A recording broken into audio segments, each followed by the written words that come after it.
Autre découverte étonnante, richesse du passé qui a survécu à l'usure du temps. On se balade cet été à la rencontre de sites archéologiques wallons.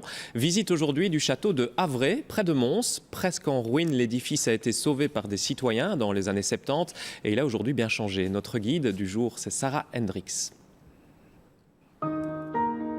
Entièrement entouré d'eau, le château d'Havray près de Mons tient encore debout, presque un miracle après 9 siècles d'histoire. De poste de guet, il est devenu forteresse, puis château, réaménagé au goût des nombreux propriétaires qui se sont succédés. En 1900, il ressemblait encore à ceci, mais le temps a fait son œuvre. Beaucoup de gens croient il a été bombardé pendant la guerre, mais non, pas du tout, pas du tout. Simplement par abandon, parce qu'on ne s'en occupait plus, pas d'entretien. Il a été pillé par le voisinage, les toitures se sont effondrées, la végétation s'est incrustée dans les murs et le château a commencé à s'écrouler dans les années 1930. La tour fendue porte bien son nom. Malgré ses grosses fissures, cette tour qui accueillait les invités du Seigneur ne s'écroule pas. Ses murs font entre 2 et 3 mètres d'épaisseur.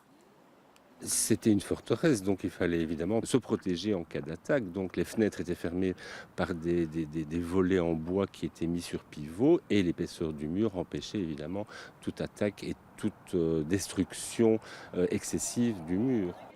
Ouvert au public, le site est parfois un peu méconnu chez nous, mais ces touristes américains arrivés presque par hasard sont ravis. C'est impressionnant, oui. C'est même assez cool ici. Je n'avais jamais vu de château avant.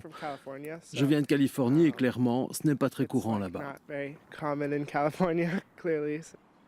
Depuis 1979, une ASBL créée par une poignée de riverains un peu fous s'attelle à rénover le site. En ce moment, on restaure la tour d'Anguien, fleuron du château et du village. 600 000 € sont nécessaires. Nous avons des subsides de la région wallonne pour l'instant à hauteur de 80% et les 20 autres pourcents sont financés par l'ASBL. Nous espérons toujours une petite aide de la ville de Mons et de la province, bien entendu, mais nous finançons le reste du montant des travaux grâce aux locations des salles, aux manifestations que nous organisons régulièrement. À l'intérieur du château, 2 salles impressionnantes ont été rénovées.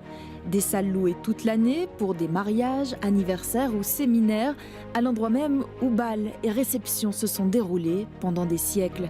Une belle façon de mettre en valeur ce patrimoine exceptionnel de la région.